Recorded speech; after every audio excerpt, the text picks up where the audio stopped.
Hello बेटा, कैसे हो तुम सब? बढ़िया। चलो देखो, एक्चुअली एक दो पॉइंट्स हैं जो मैं तुम लोगों से बोल देना चाहता हूँ, क्योंकि मुझे ऐसा लग रहा है कि कुछ लोग प्रॉपर वर्क नहीं कर रहे हैं, तो प्लीज थोड़ा ध्यान से उस चीजों को सुन लें। देखो, 2 चैप्टर्स हमने खत्म कर लिए, ठीक। और उसमें से आप मान लो कि कुछ लोगों ने ही मुझे असाइनमेंट्स की फोटोज, प्रॉपर नोट्स बनाने की फोटोज वो सेंड करी, बाकी लोगों ने कुछ नहीं भेजा, ठीक है।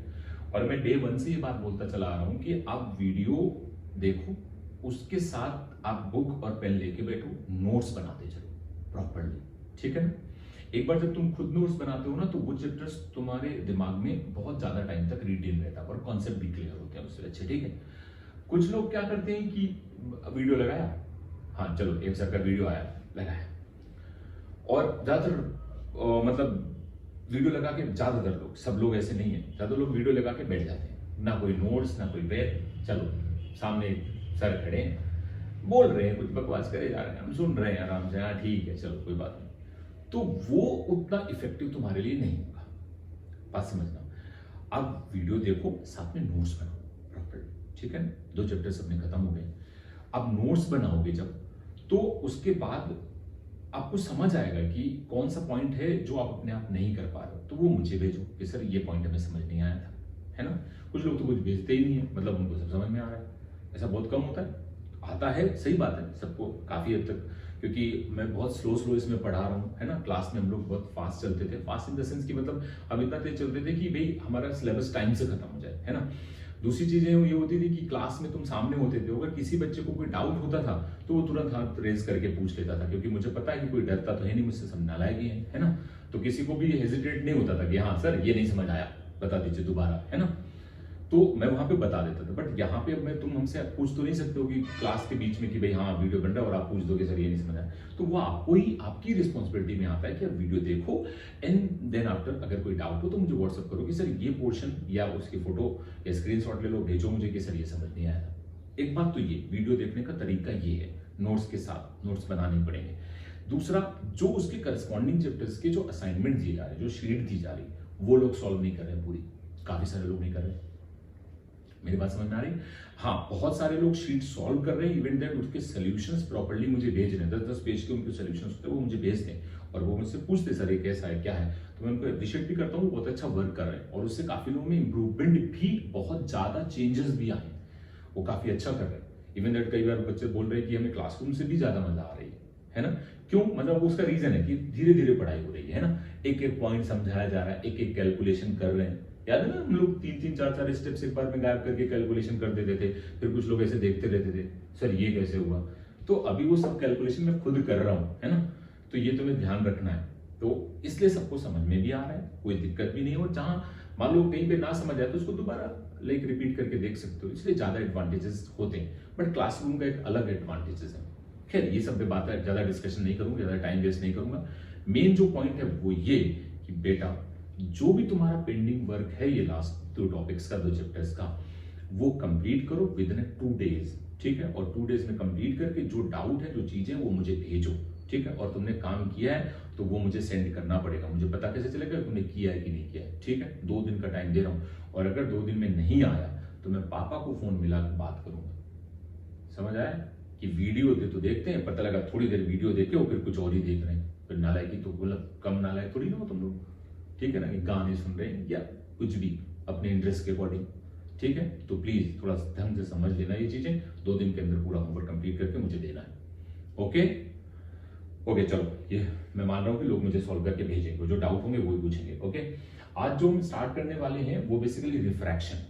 हम रिफ्लेक्शन पढ़ चुके हैं प्लेन सरफेस से और कर्व सरफेस से, अब हम पढ़ने जा रहे हैं रिफ्रैक्शन एट प्लेन सरफेस। देखो, रिफ्रैक्शन में मैं पहले भी तुम्हें बता चुका हूं कि जब भी कोई लाइट किसी सरफेस पे पड़ती है, तो चूंकि रे ऑप्टिक्स में हम 2 तरह की चीजें पढ़ते हैं, है ना, एक रिफ्लेक्शन और एक रिफ्रैक्शन। रिफ्लेक्शन का मतलब होता है कि लाइट रे पड़े, आए सरफेस पे, और वो उसी मीडियम में वापस आ जाए, जिसको हम लोगों ने रिफ्लेक्शन बोला था, है ना। रिफ्रैक्शन क्या होता है? लाइट रे आए, सरफेस पे पड़े, और वो दूसरी तरफ निकल जाए। एग्जाम्पल के तौर पे मान लो लाइट रे एयर से आ रही है, सनलाइट एयर से आ रही है, वाटर सरफेस पे पड़ी और वाटर के अंदर इंटर कर जाए, इसको बोलते हैं रिफ्रैक्शन। लाइट रे एक मीडियम से कहां चली गई? दूसरे मीडियम में, इसको रिफ्रैक्शन बोला जाता है। बात समझ में आ रही कि नहीं आ रही? अब मैंने ये भी बोला था कि 100% कोई चीज नहीं होती, ना तो 100% रिफ्लेक्शन होता है, कुछ रिफ्लेक्ट भी करता है ना। कई बार तुम देखते हो ना, पानी भरा होता है, उस पर सनलाइट पड़ती है तो वाटर सरफेस तुम्हें थोड़ा चमकता हुआ दिखाई देता है, इसका मतलब रिफ्लेक्शन हो रहा होगा, ज्यादा इंटेंसिटी होगी। है वो मैं डिस्कस कर चुका हूं कि उसमें ट्रांसपेरेंट सरफेस होता है तो उसमें 95% या 93% जो होता है वो रिफ्रैक्शन होता है, और अगर सिल्वर्ड सरफेस होता है तो उसमें 93% या 95% रिफ्लेक्शन होता है। मैंने सब बोला था, ठीक है ना। तो वो बातें हैं। तो अभी हम क्या पढ़ने जा रहे हैं? रिफ्रैक्शन। रिफ्रैक्शन का मतलब ये हुआ कि अगर मैं तुमसे बोलूं कि एक ये कोई सरफेस है, इधर कोई दूसरा मीडियम है, इधर कोई दूसरा मीडियम है, मान लो इधर मीडियम 1 है और इधर मीडियम 2 है, और अगर एक लाइट रे यहाँ पे इंसिडेंट हो रही है, इंसिडेंट लाइट रे है, तो हो सकता है वो लाइट रे कुछ बेंड करके कहीं चली जाए, वो हो सकता है ऐसे आ जाए या हो सकता है दूर चली जाए, वो सब बातें बाद में होंगी, वो तो भी नॉर्मल आएगा, बहुत सारी बातें होंगी। बट अभी बेसिक बात समझो, ये मीडियम 1, ये मीडियम 2। याद करो, इस अगर मीडियम 1 है तो इसमें पर्टिकुलर लाइट की स्पीड होगी जिसको मैं v1 बोल रहा हूं, इसमें भी एक लाइट की स्पीड होगी v2। याद है, ये जिस सोर्स से आ रही होगी उसकी कुछ फ्रीक्वेंसी होगी, तो फ्रीक्वेंसी चेंज नहीं होती, मैंने पहले भी बताया था, है ना। इसकी कुछ वेवलेंथ होगी, सपोज λ1, इसकी कुछ वेवलेंथ होगी λ2। यानी लाइट रे जब मीडियम 1 में चल रही थी तो कितनी वेवलेंथ लेके चल रही थी? λ1। जब मीडियम 2 में आई तो वेवलेंथ कितनी हो गई? λ2। ये क्या हुआ? v2। ये लाइट की स्पीड है इन मीडियम 2, दूसरे मीडियम में, और ये पहले मीडियम में लाइट की स्पीड है। देखो स्पीड का फिनोमेना ये है, बहुत सिंपल बात है, मीडियम में क्यों ऐसा हो रहा है। तो एक रियल लाइफ का एग्जांपल देता हूं, हालांकि तुम्हें समझने के लिए बता रहा हूं, वैसे रियलिटी में तो उस तरह की पॉसिबिलिटी हम कनेक्ट नहीं कर सकते हैं, बट फॉर एग्जांपल तुम्हें समझ आ जाएगा कि मैं क्या कहना चाहता हूं। सपोज मान लो एक प्लेन रोड है, ठीक है, और तुम्हें उस पर वॉक करने को बोला जाए, ठीक, तो तुम नॉर्मल अपनी स्पीड में वॉक करते हुए चले जाओ, ठीक। अगर मैं उसी रोड पे 1-1 फीट तक पानी भर दूं, रोड पे पानी आ गया 1-1 फीट तक, अब मैं तुम्हें वॉक करने के लिए बोलूं तो ऑटोमेटिकली तुम्हारी स्पीड डाउन हो जाएगी जितना कि तुम पहले चल रहे थे। ये बात समझ में? यानी कि जब मैंने मीडियम चेंज कर दिया, पहले क्या था? एयर थी, रोड के ऊपर एयर, तुम उस पे चल रहे थे तो बहुत आसानी से तुम चलते चले जा रहे थे। अब उसी पे अगर मैंने 1 फीट तक पानी भर दिया तो तुम्हारा चलना थोड़ा मुश्किल हुआ कि नहीं हुआ? यानी कि तुम्हारी स्पीड कम हुई कि नहीं हुई? सिमिलर कॉन्सेप्ट, अगर लाइट रे एक मीडियम से दूसरे मीडियम में जाती है तो इस मीडियम में वो कुछ और स्पीड से चल रही होगी, इस मीडियम में कुछ और स्पीड से चल रही होगी। आप सोच, एयर थी तब तुम आसानी से जा रहे थे, जब वाटर भर दिया तो तुम थोड़ा धीरे हो गए, तुम्हारी स्पीड थोड़ी कम हो गई। वाटर एयर से तो डेंसर ही, डेंसर का मतलब उसके पार्टिकल्स पास पास है एयर के रिस्पेक्ट में। बात समझ में आ रही कि नहीं आ रही? तो जैसे ही अब इस टर्म्स को कैसे डिफाइन किया जाए कि भाई वाटर और एयर या ग्लास और एयर, लाइट के लिए हम कैसे डिफाइन करें, तो उसके लिए टर्म्स बनाया गया और जिसको हम नाम देंगे रिफ्रैक्टिव इंडेक्स। जिसको हम क्या नाम देते हैं? Refractive index. अब ये चीज है क्या, ये हम अभी समझेंगे कि भाई रिफ्रैक्टिव इंडेक्स को कैसे डिफाइन किया जाता है, ये थोड़ा मुझे समझना होगा। ओके, आपको थोड़ा इस पे ध्यान देना होगा। रिफ्रैक्टिव इंडेक्स को जो हम रिप्रेजेंट करते हैं वो या तो म्यू से करते हैं या कई बुकों में उसको एन से भी रिप्रेजेंट किया जाता है। अब ये क्या है ये मुझे जानना है। देखो, एक कंपैरिजन किया गया बेसिकली, और ये एक रेशियो है, ठीक है। अच्छा बताओ, कोई रेशियो होता है, ठीक है, और हम कंपेयर किस चीज का कर रहे हैं वो थोड़ा हमें ध्यान देना होगा, उसको तुम समझना। अच्छा, कंपेयर करने का मतलब समझते हो? जैसे हम लोग कई बार नहीं बोलते क्लास में कि तुम गधे हो, है ना। मतलब तुम सोचो, अगर कोई अच्छा बच्चा ना होता, कोई बहुत पढ़ने में अच्छा ना होता, तो हम कैसे बोल सकते थे कि वो गधा है? अगर सब एक जैसे हो तो हम बोल ही नहीं सकते। यानी अगर मैं किसी को बोलता हूं कि तुम नालायक हो, तो पक्का कोई एक अच्छा बच्चा होगा, एक शरीफ बच्चा होगा, उसी के रिस्पेक्ट में तो नालायक बोल रहा हूं। बोलो, मेरी बात समझ में आ रही कि नहीं आ रही? तो हम ये चीजें जो ऑब्जर्व करेंगे, ये एक के रिस्पेक्ट में दूसरे को ऑब्जर्व करेंगे। बात समझ में? जैसे हम बोलते हैं ना, कोई पढ़ने में बहुत होशियार है, तो कैसे कंपेयर करते हैं? उसके मार्क्स अच्छे हैं, ये बात समझ में आ रही? तो मार्क्स अच्छे आए, तो अच्छे मार्क्स आने का मतलब क्या होगा? कोई गधा होगा क्लास में जिसके मार्क्स 10 ही आए होंगे, और कोई अच्छा बच्चा होगा जिसके 90 आए होंगे। तो हम कह सकते हैं ना, अगर 10 नहीं आते तो उसके 90 की कोई वैल्यू होती नहीं होती। 10 आए तभी तो 90 की वैल्यू है। ये बात समझ में आ रही कि नहीं आ रही? और अगर 90 उसके नहीं होते तो ये बेचारा जो बैठा हुआ है 10 लेके, ये इतना दुखी नहीं होता। ये बात समझ में? तो कंपेयर ही तो है। अब सोच, अगर सबके 90 होते तो कोई कंपैरिजन होता? नहीं होता ना।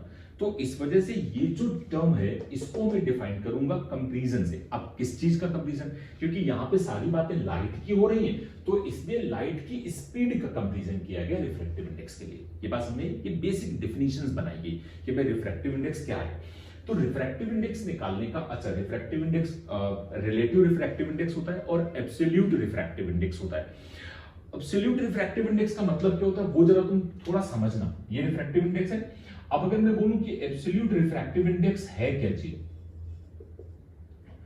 एब्सोल्यूट रिफ्रैक्टिव इंडेक्स, बात समझ में, रिफ्रैक्टिव इंडेक्स समझ आया, रिफ्रैक्टिव इंडेक्स कोई दिक्कत तो नहीं। तो एब्सोल्यूट रिफ्रैक्टिव इंडेक्स का मतलब क्या है और रिलेटिव का क्या मतलब है, रिलेटिव भी डिफाइन किया गया, किसी के सापेक्ष, रिलेटिव का मतलब समझते हो ना, रिलेटिव वेलोसिटीज जैसे हम लोग निकालते थे, किसी के सापेक्ष। ये एब्सोल्यूट का मतलब क्या है, देखो उन्होंने कहा कि अगर तुम्हें किसी भी मीडियम का रिफ्रैक्टिव इंडेक्स डिफाइन करना है, सपोज मान लो इधर मैंने एक मीडियम मान लिया सपोज x और इधर मैंने मान लिया एयर, बात समझ में आ रही। तो सोच अगर कोई एक लाइट रे यहां से चलती हुई आएगी और वो इस मीडियम में ऐसे चलेगी, ठीक है, तो बताओ इसमें एक लाइट की स्पीड होगी जिसको मैं v बोल देता हूं और इसमें लाइट की स्पीड को हम c बोलते हैं, डिनोशन है यार, स्पीड c का मतलब कितना होता है 3 × 10⁸, तो ये c है। तो रिफ्रैक्टिव इंडेक्स अगर मुझे इस मीडियम का निकालना है, ठीक, किसके रिस्पेक्ट में, एयर में, तो इसको एब्सोल्यूट बोला जाएगा। यानी किसी भी मीडियम का अगर रिफ्रैक्टिव इंडेक्स तुम एयर के रिस्पेक्ट में निकाल रहे हो तो this is the absolute value of that particular medium, बात समझ में। तो इसका मतलब अगर रिफ्रैक्टिव इंडेक्स मुझे किसका निकालना है, x का, तो इसको ऐसे लिखा जाता है refractive index of x with respect to air, this is absolute refractive index of x, पक्का। And this quantity is equal to speed of light in air divided by speed of light in medium x, ये define किया गया। इसको कई बार लोग इस तरह से ऐसे लिखते हैं refractive index of x with respect to air, इसको ऐसे ही लिख देते हैं। अगर वो x का रिफ्रैक्टिव इंडेक्स दिया और यहां कुछ नहीं लिखा है, इसका मतलब ये मान लेना कि एब्सोल्यूट है, क्योंकि एयर वाला के टर्म्स कई बार नहीं लिखा जाता है, समझ आया कि नहीं। That means this is equal to c speed of light divided by speed of light in medium x, speed of light in air, this is the absolute refractive index, समझ आया। अब जैसे मान लो मैं आपसे कहूं कि अगर मैं कहूं कि रिफ्रैक्टिव इंडेक्स ऑफ ग्लास निकालना है और विद रिस्पेक्ट टू एयर, तो इसको कैसे लिखोगे, रिफ्रैक्टिव इंडेक्स ऑफ ग्लास ऐसे लिख सकते हो कि नहीं। एयर लिखना बार बार जरूरी नहीं होता, बट समझा रहा हूं, पढ़ने का तरीका क्या होता है, जो यहां लिखा होता है उसका निकाल रहे होते हैं और जो इस जगह लिखा होता है उसके रिस्पेक्ट में निकाल रहे होते हैं। ये बात समझ आ रही कि नहीं आ रही। तो ये तो refractive index of glass with respect to air mention है, तो बताओ speed of light in air divided by speed of light in glass. कोई नालायकी नहीं, प्लीज, बहुत सिंपल पार्ट है। अच्छा देखो, अगर मैं तुम्हें कहूं कि refractive index of water with respect to air, तो बताओ ये absolute refractive index of water है ना, समझ आया ना। यानी कहीं पे भी अगर तुमसे ये कोई बच्चा बोले कि रिफ्रैक्टिव इंडेक्स ऑफ वाटर दिया है आपको, तो पक्का वो क्या मानोगे, एब्सोल्यूट, क्योंकि या तो बोले कि भाई रिफ्रैक्टिव इंडेक्स ऑफ ग्लास निकालना है विद रिस्पेक्ट टू वाटर, या रिफ्रैक्टिव इंडेक्स ऑफ वाटर निकालना है विद रिस्पेक्ट टू ग्लास, वो अलग, वो रिलेटिव है, पहले तुम्हें एब्सोल्यूट ध्यान देना होगा। तो इसको हम क्या लिखेंगे, this is equal to refractive index of water, ये नहीं लिख रहा हूं क्योंकि इसका मतलब वही है एयर के रिस्पेक्ट में, this is equal to speed of light in air divided by speed of light in water. I think ये बात तुम अंडरस्टैंड कर रहे होगे, इसमें कोई दिक्कत नहीं है, ये सबको क्लियर समझ में आ रहा है कि नहीं आ रहा। बाकी फिर फ्रीक्वेंसी उन सबकी बातें होंगी, बट पहले तुम थोड़ा समझो। मैं चाहता हूं कि तुम थोड़ा इस पे ध्यान दोगे तो तुम्हें थोड़ा ज्यादा मजा आएगा और ये समझने में भी आसान होगी, ठीक है। अब सोच, अगर मैं ऐसे लिखूं कि refractive index of medium 2 with respect to 1, अब मैंने इसको एयर नहीं बोला, इसका मतलब ये रिलेटिव रिफ्रैक्टिव इंडेक्स है। ये किसका, एक कोई मीडियम है 2, ठीक है, समझ आ रही मेरी बात। उसका किसके रिस्पेक्ट में तुम निकाल रहे हो, 1 के रिस्पेक्ट में, एयर के रिस्पेक्ट में तो नहीं निकाल रहे हो ना।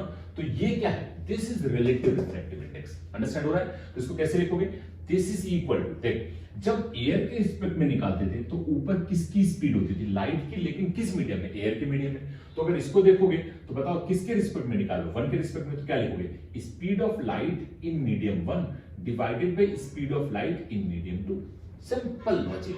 अच्छा, अगर मैं तुमसे कहूं कि refractive index of glass with respect to water बताओ, तो तुम क्या कहोगे, ये कहोगे कि speed of light in water divided by speed of light in glass. जो यहां लिखा होता है उसकी स्पीड नीचे होती है, जो यहां लिखा होता है उसकी स्पीड ऊपर होती है। यही तो मैंने समझाया तुमको, एयर के रिस्पेक्ट में था, एयर की स्पीड ऊपर डिवाइड बाय दिस वन, पक्का। तो this is the relative refractive index. Relative का मतलब बताओ ग्लास का रिफ्रैक्टिव इंडेक्स निकालो किसके सापेक्ष, वाटर के सापेक्ष। अब अच्छा सोचो, अगर मैं तुमसे कहूं refractive index of water with respect to glass, तो क्या लिखोगे, लाइट की speed in glass divided by light की स्पीड इन वाटर।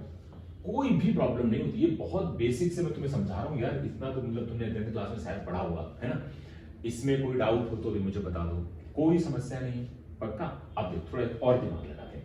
देखो ढंग से समझना, इससे जरा एक चीज निकालो, ढंग से तुम मुझे बताओ, ये स्पीड और ये स्पीड तुम निकाल सकते हो, तुम्हें यहां दी गई है, एब्सोल्यूट वाले से निकाल के देखें। चलो तो मुझे बताओ, अगर इस जगह से निकालो, ढंग से ध्यान देना, refractive index of glass with respect to water. देख, अगर मैं स्पीड ऑफ वाटर मतलब speed of light ray in water बोलूं तो मैं यहां से निकाल सकता हूं। यहां देखो इस टर्म्स को, इसको देखो, ढंग से ध्यान देना। देख क्या कह सकता हूं कि speed of light ray in water is equal to c divide by refractive index of water.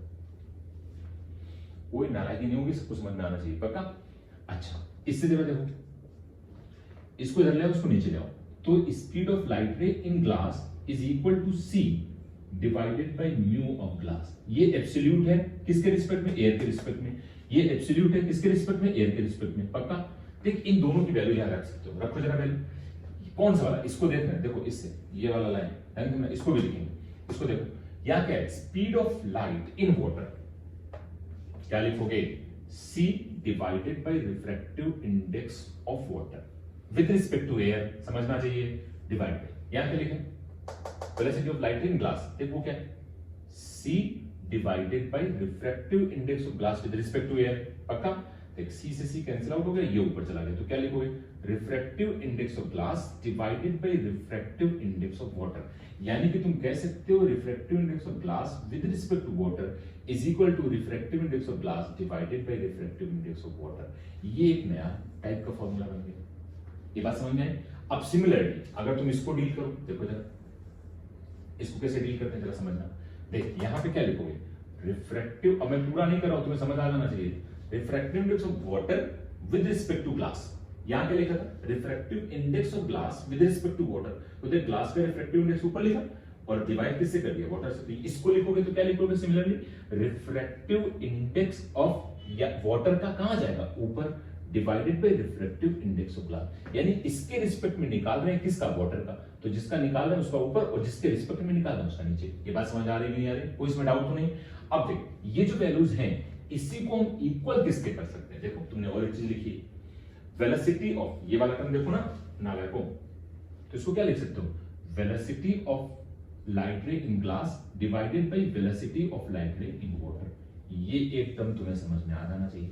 Similarly इसको देखो, इसको भी लिख सकते हो, refractive index of glass with respect to water is equal to refractive index of glass divided by refractive index of water is equal to, देख ये किसके बराबर था? कहां गया? रिफ्रैक्टिव इंडेक्स ऑफ ग्लास, ये velocity of water divide by ये, तो क्या लिखोगे? Velocity of light ray in water divided by velocity of light ray in glass. ये भी लिख सकते हैं, इसमें कोई किसी को दिक्कत होनी नहीं चाहिए, बहुत सिंपल पार्ट मैंने डील किया है, सबको समझ आ गया? अब देख इनमें और छोटी सी एक चीज कर सकते हैं, तुम्हें शायद याद हो, तुम्हें थोड़ा मजा भी आएगा। याद करो, हमने एक चीज डिफाइन करी थी, मैंने वेवलेंथ डिफाइन करी थी, तुम्हें याद होगा। वेवलेंथ को डिफाइन करने का तरीका क्या था? कि lambda is equal to light की स्पीड, ठीक है, वी मान रहा हूं किसी मीडियम के लिए, ठीक है, और इनटू टाइम पीरियड। याद है एनर्जी पैकेट पे के थे, ये अच्छे से समझाया था, पिटाई कर दूंगा, समझ आ रहा है? ये लिखा था कि नहीं? फिर मैंने तुमसे ये कहा था कि लैम्डा डिवाइडेड बाई, अगर टी कर दो ये वेलोसिटी हो जाएगी। 1/t क्या होता है? फ्रीक्वेंसी, यानी कि frequency into lambda is equal to v. ये समझाया था बहुत डिटेल में। मैंने कहा था फ्रीक्वेंसी चेंज नहीं होती है, तो सोच अगर मीडियम 1 में लाइट की स्पीड v1 है तो उसमें उसकी वेवलेंथ लैम्डा 1 है। अंडरस्टैंड हो रहा है कि नहीं हो रहा है? सिमिलरली अगर फ्रीक्वेंसी तो चेंज होती नहीं, तो सोच दूसरे मीडियम की बात करी जाए तो मैं बोलूंगा दूसरा एक मीडियम है जिसमें लाइट की स्पीड v2 है और उसमें उसकी वेवलेंथ लैम्डा 2 है, लेकिन फ्रीक्वेंसी तो अभी भी कांस्टेंट रहेगी। तो सोच कि अगर मैं इन दोनों चीजों को डिवाइड कर दूं, इन दोनों चीजों को डिवाइड कर दूं तो फ्रीक्वेंसी और फ्रीक्वेंसी उड़ जाएगी, तो lambda 1 divided by lambda 2 is equal to v1 divided by v2। मेरे हिसाब से कोई दिक्कत नहीं होनी चाहिए। अब जरा समझो, अगर मैं इसी को थोड़ा और आगे बढ़ाऊं, ये याद है ना तुम्हें? अगर देख ये क्या लिखा है, velocity of light ray in water divided by velocity of light ray in glass. देख velocity of light ray in medium 1, पक्का, velocity of light ray in medium 2, तो देख ये किसको करस्पॉन्ड कर रहा है? लाइट की वेवलेंथ इन मीडियम 1, लाइट की वेवलेंथ इन मीडियम 2। पक्का ना? तो सोच यहां क्या लिख सकता है, यहां लिख सकता है wavelength of light ray in water divided bye wavelength of light ray in glass. अब ये पूरा कंप्लीट फॉर्मूला बन गया। सिमिलरली यहां क्या लिखोगे, लाइट की wavelength in glass divided by light की वेवलेंथ इन वाटर। ये और बन गया, और अच्छे से इसको डील कर दो। उसमें क्या है, समझ आ रहा है कि नहीं आ रहा है? तो सोच ये क्या लिखा है, ये एब्सोल्यूट नहीं है, ये रिलेटिव है। वाटर का रिफ्रैक्टिव इंडेक्स किसके रिस्पेक्ट में, ग्लास के रिस्पेक्ट में। देखो एब्सोल्यूट वैल्यूज वही होती हैं जिनको हम एयर के रिस्पेक्ट में निकालते हैं। अगर किसी दूसरे के रिस्पेक्ट में निकाला गया तो दिस इज रिलेटिव, सापेक्ष।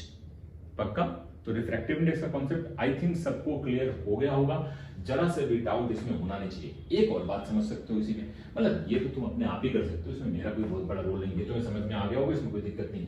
तुम देखो, अच्छा एक बात सोचो, थोड़ी सी बात समझना, अगर इन दोनों को मल्टीप्लाई किया जाए, सोच कर इसको और इसको मल्टीप्लाई करो, refractive index of glass with respect to water into refractive index of water with respect to glass. देख मल्टीप्लाई करेगा तो ये दोनों नंबर आपस में मल्टीप्लाई होंगे। अरे यार तो कैसे लिखोगे जरा देखो, refractive index of glass divided by refractive index of water into ये refractive index of water divided by refractive index of glass.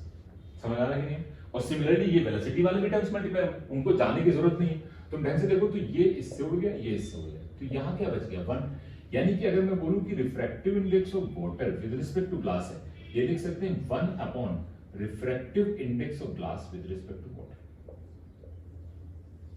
बल्कि मैं तो कहता हूं कि एक मीडियम से तुम अगर थर्ड मीडियम में भी जाओ ना तो भी ये फॉर्मूला वैलिड है, लगा सकते हो, उसमें कोई दिक्कत नहीं। यानी कि अगर तुम्हें refractive index of water with respect to glass दिया है और तुम्हें निकालना है ग्लास का विद रिस्पेक्ट टू वाटर, तो इसका 1 अपॉन कर दो, हो गया।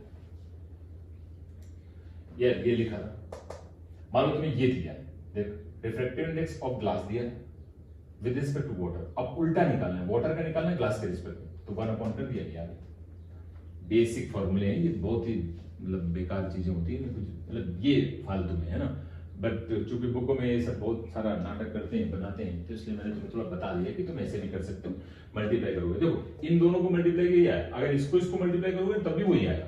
तुम चाहो तो इससे कर लो या इससे कर लो या लैम्डा से कर लो, बात एक ही, उसमें कोई दिक्कत नहीं।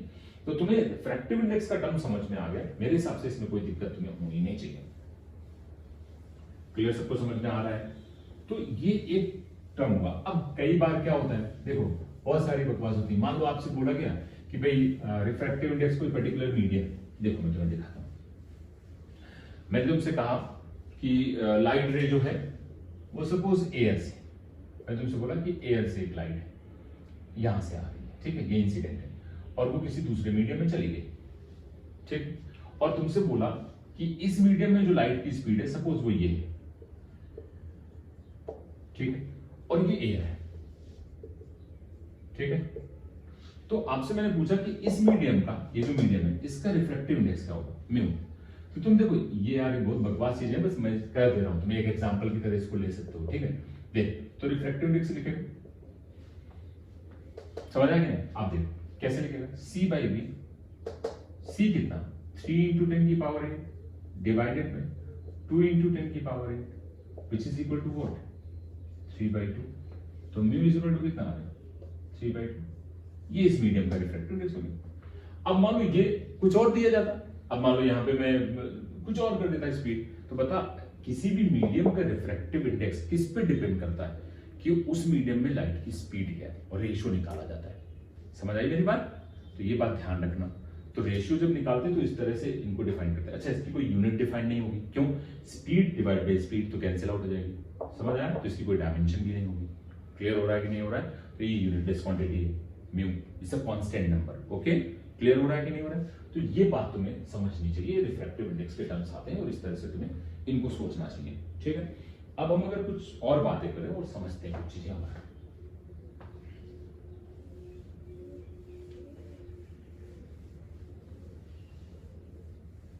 अच्छा देखो कई बार बहुत सारे क्वेश्चंस ऐसे आएंगे जिनमें तुम्हें थोड़ा बहुत ध्यान देना पड़ेगा कि बोलो तो मैं तुम्हें एक होमवर्क दे दूं,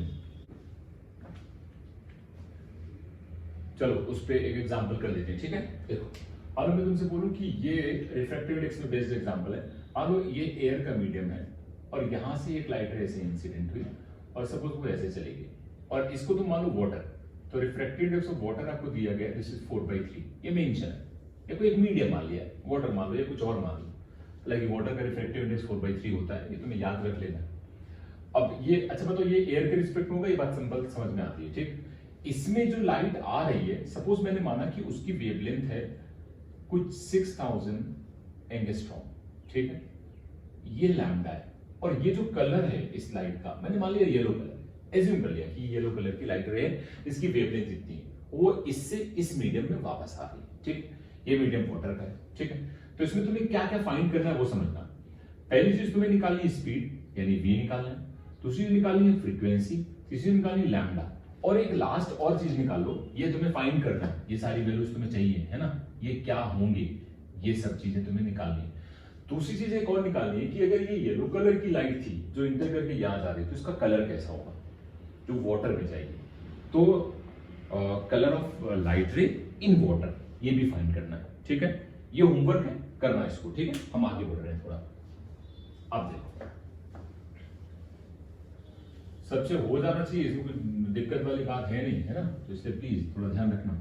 अब एक टर्म थोड़ा और डिफाइन करा गया और बोला गया कि ऑप्टिकल पाथ लेंथ क्या होती है। ये थोड़ा सा नया टर्म है तुम्हारे लिए, और प्लेन मिरर पढ़ाते वक्त तो मैंने इसके बारे में बातें नहीं करी थी क्योंकि उसमें रिफ्लेक्शन होता था, तो इतना ज्यादा उसकी जरूरत नहीं थी।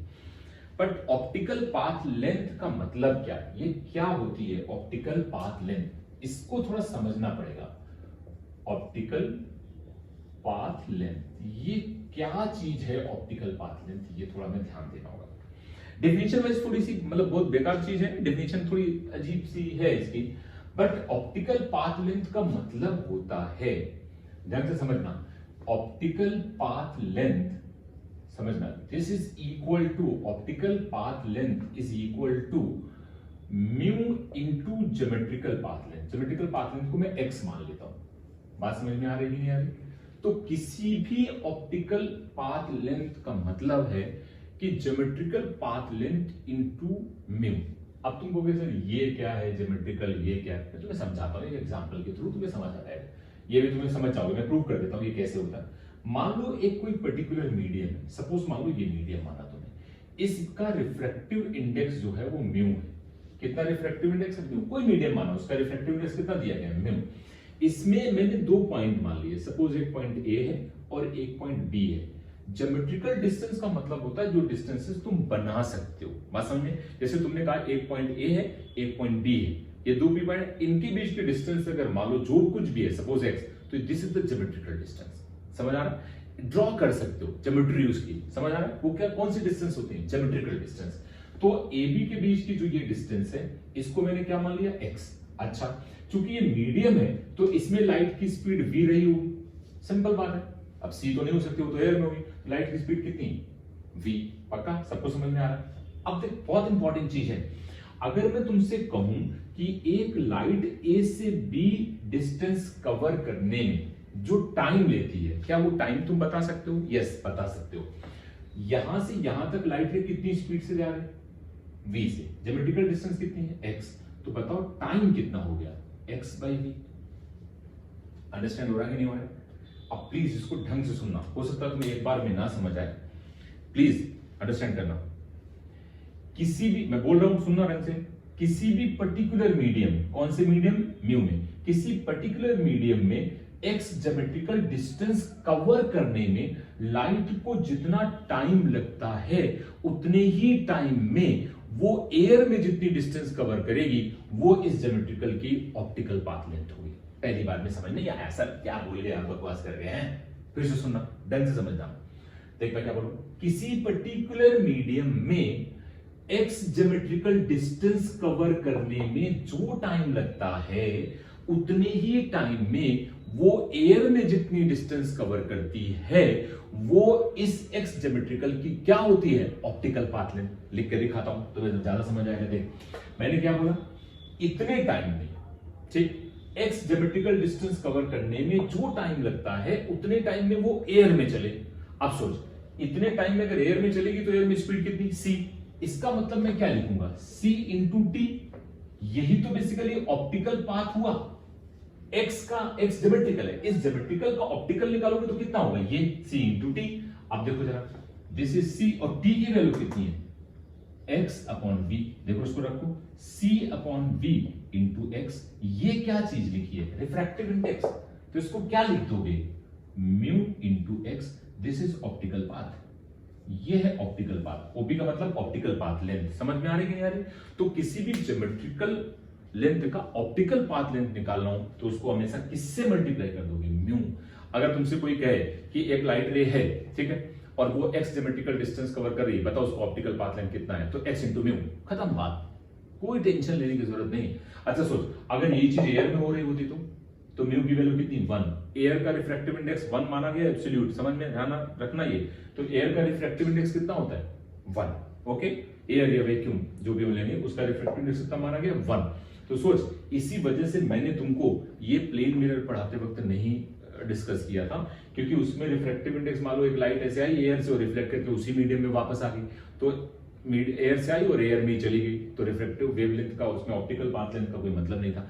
लेकिन यहां पे लाइट क्या होती है कि एक मीडियम से आती है दूसरे मीडियम में चली जाती है, तो ऑप्टिकल पाथ लेंथ चेंज होते हैं, इस वजह से इसको हम कर रहे हैं। ओके, तो याद रखना ऑप्टिकल पाथ लेंथ का मतलब ये होता है, ये बात तुम्हें बहुत अच्छे से समझ में आनी चाहिए। ओके, अब थोड़ा आगे बढ़ते हैं और तुम्हें इससे एक चीज बेहतरीन प्रूव करके दिखाऊंगा और ये मैं याद दिलाता हूं। ये सबको समझ में आ गया, कोई दिक्कत तो नहीं? तो तुम्हें ये डेफिनेशन याद रहे ना याद रहे, मैंने वो केवल तुम्हें समझाने के लिए बताया। तुम क्या करोगे, optical path length is equal to mu into geometrical distance, जो ज्योमेट्रिकल डिस्टेंस कवर करने में उसको ऑप्टिकल पाथ लेंथ निकालनी है, तो मल्टीप्लाई कर दो म्यू से, खत्म। ओके, कोई डाउट नहीं है? चलो आगे बढ़ते हैं। अब देखो एक चीज, ये मैंने क्यों बताया, ये थोड़ी देर में तुम्हें भी समझ आ जाएगा, और इसकी जरूरत तुम्हें आगे बहुत ज्यादा पड़ेगी। हालांकि 12th में वेव ऑप्टिक्स में तो इसकी बहुत ही खतरनाक जरूरत पड़ती है ना, बहुत कुछ इसके बगैर कुछ हो नहीं पाता उसमें, तो थोड़ा ध्यान रखना होगा इसका। ओके, अब देखो, अब रिफ्रैक्शन के दो लॉ दिए गए, हम पहले एक बार ऑलरेडी पढ़ चुके हैं। सोच, कोई लाइट रे अगर यहां पे आ रही है, ठीक, यहां पे तुम नॉर्मल खींचोगे ऐसे, समझ आया? मे बी पॉसिबल ये लाइट रे इधर चली जाए, मे बी पॉसिबल वो इधर चली जाए। अभी मैं कुछ मान नहीं रहा हूं, कोई एक तरफ मान लिया मैंने, जो भी मन करे तुम्हारा, भी कोई जरूरत नहीं है कि बहुत ज्यादा तुम इसमें ध्यान दो, वो अपने आप तुम्हें भी क्लियर हो जाएगा, ठीक है? तो मैंने माना कि यहाँ पे जो लाइट इंसिडेंट हो रही, सपोज वो ऐसे चली गई, ठीक है, तो ये इंसिडेंट लाइट रे थी, ये रिफ्रैक्टेड लाइट रे थी, ये नॉर्मल है, और इनके बीच के एंगल को हम लोग इंसिडेंट एंगल आई, और इसके बीच के एंगल को हम लोग रिफ्रैक्टेड एंगल आर बोल देते हैं। समझ आ रही है बात? अच्छा, सपोज मैंने तुमसे बोला कि इसका मीडियम मैंने कुछ मान लिया 1 है, और इसका मीडियम मैंने मान लिया 2 है, तो इसका रिफ्रैक्टिव इंडेक्स कितना हो गया, 1। किसके रिस्पेक्ट में, एयर के रिस्पेक्ट में, अंडरस्टूड होना चाहिए। इसका रिफ्रैक्टिव इंडेक्स कितना हो गया, μ2, एयर के रिस्पेक्ट में, बात समझ में आई? तो इसमें जो पहला लॉ था, लॉ ऑफ रिफ्रैक्शन, जैसे हमने लॉ ऑफ रिफ्लेक्शन पढ़ा था वैसे, तो लॉ ऑफ रिफ्रैक्शन में पहला लॉ क्या हुआ, incident ray, refracted ray and normal lie on same plane. ये हम पहले भी कर चुके हैं, ठीक है? और दूसरा लॉ जो है वो क्या है, हमें उसके बारे में थोड़ा समझना पड़ेगा कि जो सेकेंड लॉ है रिफ्रैक्शन का, उसके बारे में हम कैसे डिफाइन करें और वो होता क्या है, हमें उसके बारे में थोड़ी सी बातचीत करनी पड़ेगी। समझ आ रही मेरी बात? तो सेकेंड लॉ क्या है? सेकेंड लॉ को हम लोग बोलते हैं स्नेल्स लॉ। अब ये स्नेल्स लॉ क्या है? देखो लॉजिक क्या है, इसको कई बार लोग रेशियो में लिखते हैं, और मुझे लगता है कि वो मुझे उतना कंफर्टेबल कभी लगता नहीं है, वो उतना मजा मुझे कभी नहीं आता है ना। फिर भी मैं तुम्हें बता देता हूं, इसको मैं प्रूव भी कर दूंगा। इंसिडेंट एंगल आई, तो इंसिडेंट एंगल का साइन है डिवाइडेड बाय रिफ्रैक्टेड एंगल का sine is equal to μ2 by μ1। ये बेसिकली स्नेल्स लॉ है, लेकिन हम ऐसे कभी नहीं पढ़ेंगे, ये बहुत बेकार तरीका है एक्चुअली, ठीक है ना? मैं तुम्हें बताऊंगा, पर तुम थोड़ा समझो इसको, ठीक है? ये कहां से आया, देख मैंने तुम्हें पढ़ाया इसलिए मैं इसको थोड़ा चाहूंगा कि तुम थोड़ा प्रूव करो तो तुम्हें थोड़ा मजा आएगा।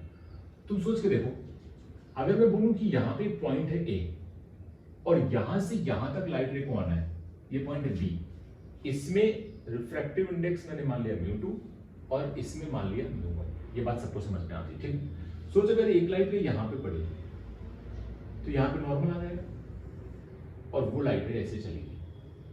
मुझे कोई फर्क नहीं पड़ता है कि वो अभी कौन सा मीडियम है, रेयर है कि डेंसर है, उनके बारे में मैं बात ही नहीं कर रहा हूं, ठीक है।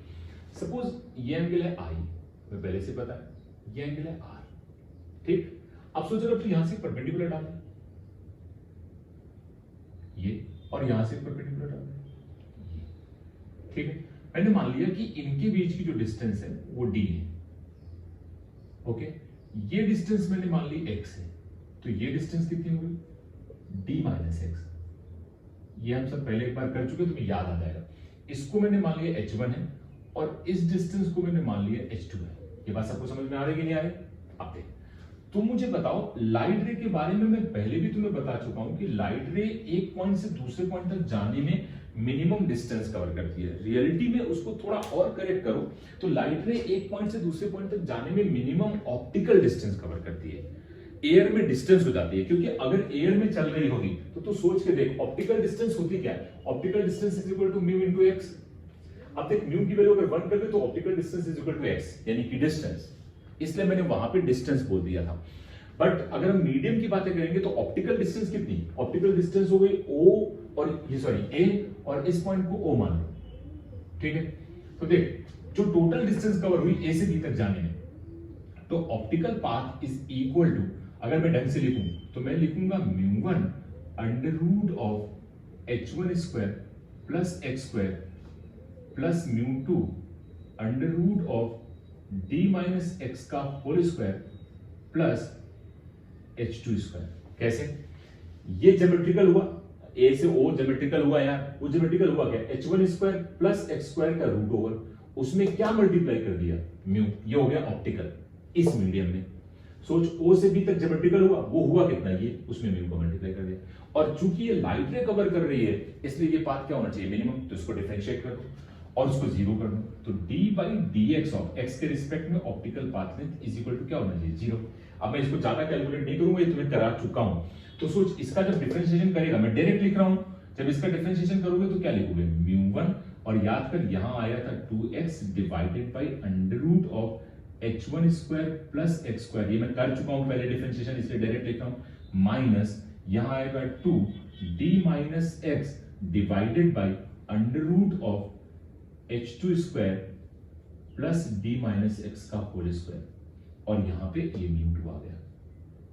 और ये सब किसके बराबर है? जीरो के बराबर। तो सोच, ये जो टर्म लिखा है, ये 2 हटा दिया था मैंने, याद है ना? 2 कैंसिल आउट कर दो, कोई जरूरत नहीं है। 2 यहां नीचे आया था, वो हटा दिया था। अंडरस्टैंड हो रहा है कि नहीं हो रहा है?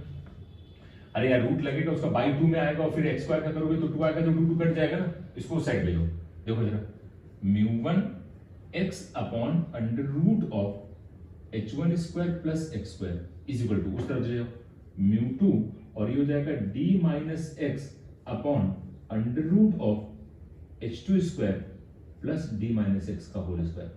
देखो यार, स्नेल्स लॉ कोई प्रूव नहीं करता है, बट मैं चाहता हूं कि तुम्हें नॉलेज हो, तो बेहतरीन नॉलेज हो, मजा आए तुमको, ठीक है। देख, ये चीज क्या लिखी है, आई अगर ये है तो ये भी कितना होगा? आई। तो सोच, sine I is equal to क्या? परपेंडिकुलर अपॉन हाइपोटेन्यूज, और हाइपोटेन्यूज है क्या? ये चीज under root of h1 square plus x square. तो क्या लिखोगे? μ1 sine I is equal to, देख, μ2 इनटू, ये क्या लिखोगे? अगर ये r है तो ये भी r होगा, समझ आ रहा है? ये r है तो अल्टरनेट एंगल, तो अगर ये r है तो sine r is equal to perpendicular, ये देख कितना है, अपॉन हाइपोटेन्यूज, तो this is equal to sine r। अब अगर इसको तुम थोड़ा ध्यान से देखो तो बेटा वही ये लिखा है, μ1 को नीचे ले जाओ, इसको इधर ले आओ, यही तो लिखा है। ये है स्नेल्स लॉ। हालांकि स्नेल्स ने ये नहीं बोला था, ये तो मैंने तुम्हें प्रूव करके दिखाया, उसने और एक बढ़िया बात बोली थी। बट मैं चाहता हूं कि स्नेल्स लॉ को तुम ऐसे ना याद रखे, ऐसे याद रखो तो ज्यादा बेटर है, क्योंकि मैं बहुत कुछ इस पे डील करूंगा। तो ये हैबिट डाल दो कि स्नेल्स लॉ है क्या चीज, इस तरीके से तुम्हें याद रखना। उसने बोला क्या था मैं तुम्हें वो समझाता हूं।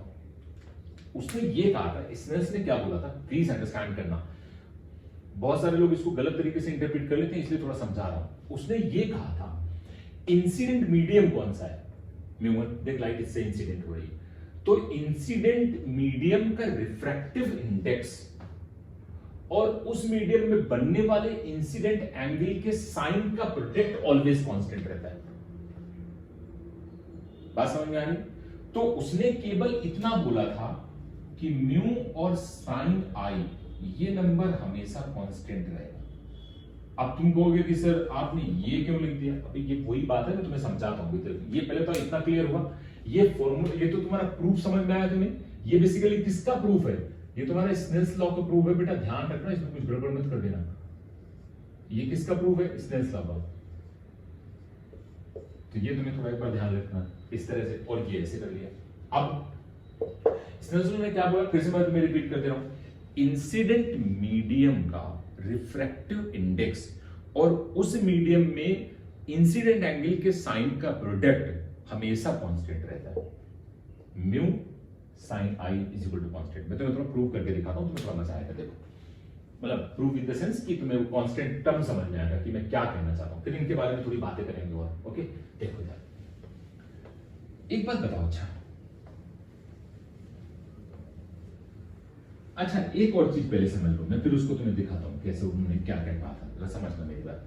देखो तो बहुत आसान है प्रूव करना। मान लो मैं तुम्हें ये बोलूं, सपोज ये दो लाइन है, मतलब तीन बना लो, चलो तीन मीडियम है, मीडियम 1, मीडियम 2, मीडियम 3 और लास्ट वाला चलो 4। एक लाइट ऐसे आ रही, कोई मतलब नहीं वो कहां जा रही है, मुझे कुछ उससे लेना देना नहीं। ये आया, मुझे ये बिल्कुल लेना देना नहीं है कि वो डेंसर मीडियम है कि रेडर मीडियम है, अभी इस पे कोई कॉन्सेप्ट मैं बता नहीं रहा हूं, ठीक है, वो सब बातें बाद में होंगी। यहां चली गई, ठीक। सोच अगर इसको मैं एंगल को बोल दूं θ1, इसको बोल दूं θ2, तो सोच अगर ये θ2 है तो ये भी कितना होगा, θ2। ये हो गया θ3, तो ये भी कितना होगा, θ3, और इसको नाम क्या दे दूं, θ4। अब समझना, सोच इस मीडियम का रिफ्रैक्टिव इंडेक्स कितना है, म्यू1, इसका कितना है, म्यू2, इसका कितना है, म्यू3, और ये वाला म्यू4। अंडरस्टैंड हो रहा है कि नहीं हो रहा? ये हमने फोर्थ मीडियम माना, तो इसमें ऐसे मान लिया, ओके। अब चलो तो यहां देख, ये वो वाला पॉइंट है जब लाइट रे म्यू1 से म्यू2 में जा रही है। ये बात समझ में आ रही है? अब देख मेरा ये कॉन्सेप्ट समझ, ध्यान से ध्यान देना। देख इस सरफेस पे तू क्या लिख सकता है, प्लीज समझना, म्यू1 साइन θ1,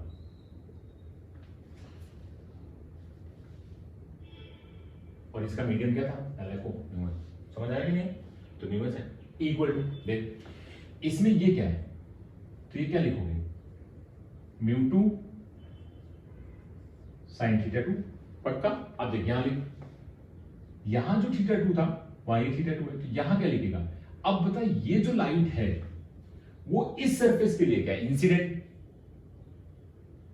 गड़बड़ मत करना, इस सरफेस के लिए ये क्या है, इंसिडेंट, इसके लिए क्या थी, रिफ्लेक्टेड। तो जरा यहां लिखेगा तो क्या लिखेगा, इसका मीडियम कितना है, म्यू2, तो mu sine of θ2 is equal to mu sine of θ3। ये देख, अब देख ये जो θ3 है, ये जो रे है वो इस मीडियम के लिए क्या है, इंसिडेंट, इसके लिए रिफ्रैक्टेड है, लेकिन इसके लिए क्या, इंसिडेंट, और इंसिडेंट मीडियम में रिफ्रैक्टिव इंडेक्स कितना है, म्यू3। तो देख यहां क्या लिखेगा, और ये किसके बराबर है। अब तो ये ढंग से सोच, म्यू1 साइन θ1 इज इक्वल टू ये नंबर किसके बराबर है, ये लिखा है, और ये किसके बराबर है, ये, और ये देख ये लिखा और ये किसके बराबर है, ये। तो जरा सोच के देख क्या लिखेगा, mu sine θ1 is equal to mu sine θ2 is equal to mu sine θ3 is equal to mu sine θ4। समझ आया? और ये सब कुछ आगे तक चलता चला जाएगा और एक कांस्टेंट के को दिया जाता है। अंडरस्टैंड हो रहा है नालायक को? तो इसको उसने बोला था कि mu sine theta in general वो कांस्टेंट होगा। अब मेरे हिसाब से तुम्हें ये बात तो समझ आई, ये स्नेल्स लॉ ये है, स्नेल्स लॉ ये नहीं है। कुछ लोग बोलते sine r upon sine are is equal to constant, नहीं, वो अलग चीज है। इसमें से बोला था कि इंसिडेंट मीडियम का रिफ्रैक्टिव इंडेक्स और उस मीडियम में इंसिडेंट एंगल के साइन का प्रोडक्ट ऑलवेज कांस्टेंट रहेगा। बात समझ? हाँ भाई ये बन जाता है, तो इसलिए आगे बढ़ाते चले जाओ। देखो 10-15 मीडियम में तो भी कोई फर्क नहीं पड़ता। इस पे एक क्वेश्चन आईआईटी में भी आ चुका है और नीट में भी आ चुका है। बेटा ये बहुत जरूरी चीज है, तुम्हें इतना आसान लग रहा होगा, मैं तुम्हें एक एग्जांपल देके दिखाता हूँ। तुम चाहो तो आईआईटी में चेक कर लेना, अगर तुम्हारे पास पुराने पेपर्स हो तो इसमें आ चुका, मैं दिखाता हूँ कैसे। पहले तो इतनी बात समझ में आ रही, इसमें कोई दिक्कत तो नहीं। अच्छा, क्वेश्चन देने से पहले एक और चीज मैं कर देना चाहता हूँ, वो भी तुम समझ लो, क्योंकि वो भी तुम्हें 10th क्लास से रटा दी जाती है, तो वो तुम्हें थोड़ा समझ आ जाएगी तो ज्यादा बेटर है। देखो, तो मुझे एक बात बताओ, अल्टीमेटली ये फॉर्मूला तुम्हारे पास है, इसको तुम लिख ऐसे सकते हो कि नहीं लिख सकते हो? देखो यार, अगर मैं तुमसे कहूं कि साइन आई अपॉन साइन आर, तो वो क्या लिखा है होगा तुम्हारा? Mu two by म्यू1। ये बात तो तुम्हें समझ में आ रही है? मतलब यही वाला फॉर्मूला है, बस मैंने थोड़ा एक चीज डील करने के लिए इसको ऐसे लिख लिया है। समझ आई मेरी बात? आप देखो, अगर मैं तुमसे ये कहूं कि लाइट रे एक मीडियम से आ रही है, या नॉर्मल खींच लिया पक्का, इसका मीडियम मैंने मान लिया म्यू1 है और ये मीडियम मैंने मान लिया म्यू2 है। इसमें म्यू1 म्यू2 जो रिफ्रैक्टिव इंडेक्स है, इनको दो तरीके से डिफाइन किया जाता है, एक रेरर मीडियम और एक डेंसर मीडियम। डेंसर मीडियम का मतलब हुआ जिसका रिफ्रैक्टिव इंडेक्स ज्यादा हो एयर के रिस्पेक्ट में, और रेरर मीडियम का मतलब हुआ कि जिसका रिफ्रैक्टिव इंडेक्स कम हो एयर के रिस्पेक्ट में। बात समझ में? कम मतलब जैसे एयर उसका कम होता है, वाटर का ज्यादा होता है। बात समझ में आ रही है कि नहीं आ रही? तो अगर मैं तुमसे यहां पे एक छोटी सी बात बोलूं, प्लीज इसको अंडरस्टैंड करना। मैं तुमसे कहूं कि सपोज म्यू1 इज ग्रेटर देन म्यू2 है, ढंग से समझना, ये मीडियम ज्यादा है और ये कम है। प्लीज ढंग से सुन लेना, इसको तुम ऐसे भी लिख सकते हो, म्यू1 ज्यादा है ना, तो तुम ऐसे भी तो लिख सकते हो म्यू2 इज लेस देन म्यू1। एक ही बात है यार, म्यू2 म्यू1 से छोटा है, या ऐसे लिखो म्यू1 म्यू2 से बड़ा। ऐसे लिखने में क्या होता है, तुझे थोड़ी बात समझ आएगी। ये लेस देन 1, ये नंबर किससे छोटा है? 1 से पक्का। ये नंबर है क्या? ये, यानी ये नंबर 1 से छोटा है। ये बराबर किसके? इसके। तो बोल यहां से तू एक बात बहुत आसानी से लिख सकता है, sine I upon sine are is less than 1। मेरे हिसाब से ये पॉइंट तुम्हें बहुत अच्छे से समझ में आना चाहिए। बोलो इसमें तो कोई डाउट नहीं। अब देख, ये अगर ऐसे लिखा है तो क्या तुम sine i less than sine r लिख सकते हो? और अगर साइन में वैल्यू, ये वैल्यू इससे छोटी है, ढंग से ध्यान देना, ये वैल्यू अगर इससे छोटी है, प्लीज इसको इधर ले आया, तो सोच इसमें एंगल भी ये होते हैं। आई देखो,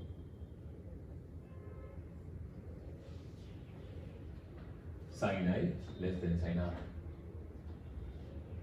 अब सुन, आई छोटा है, किससे छोटा है?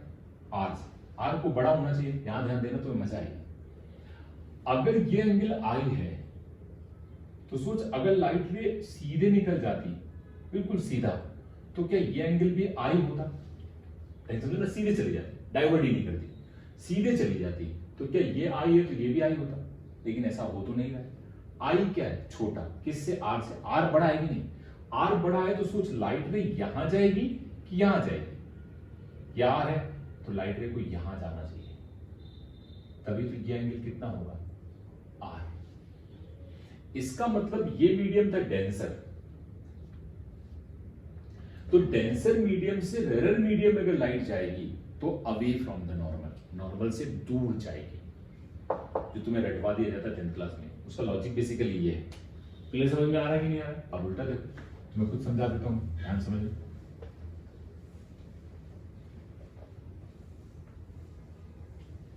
और देखो,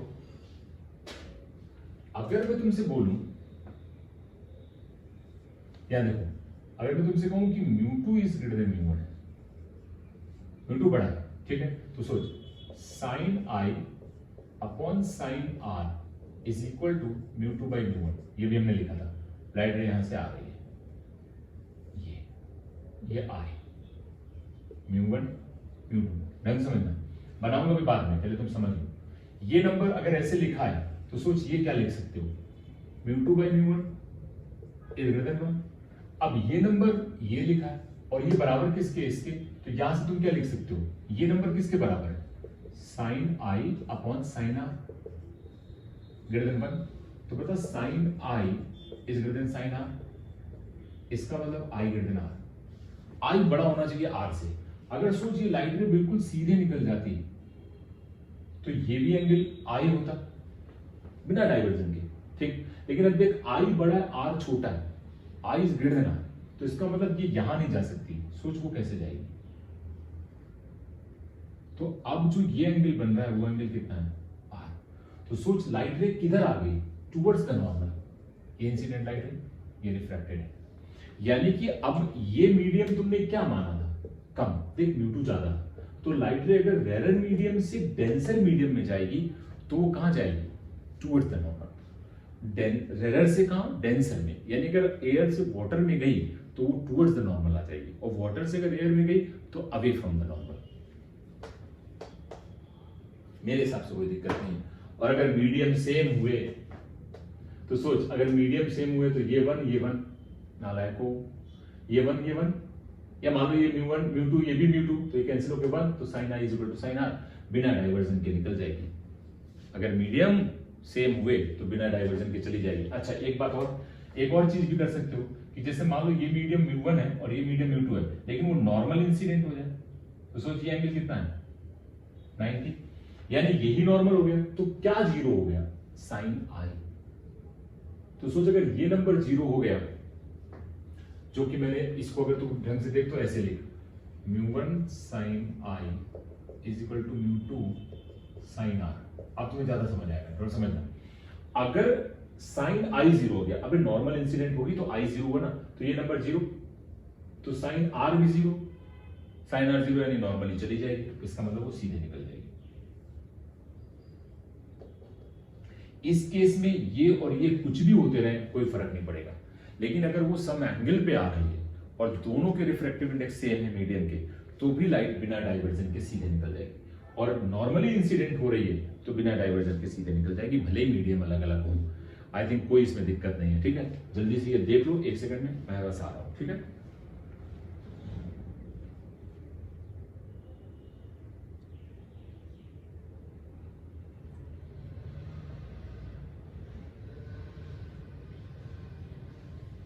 ओके, आई थिंक ये सबको क्लियर समझ में आ गया होगा, इसमें कोई बड़ी दिक्कत नहीं है, सिंपल बात है और समझ में सबको आती है। ओके चलो और आगे बढ़ते हैं।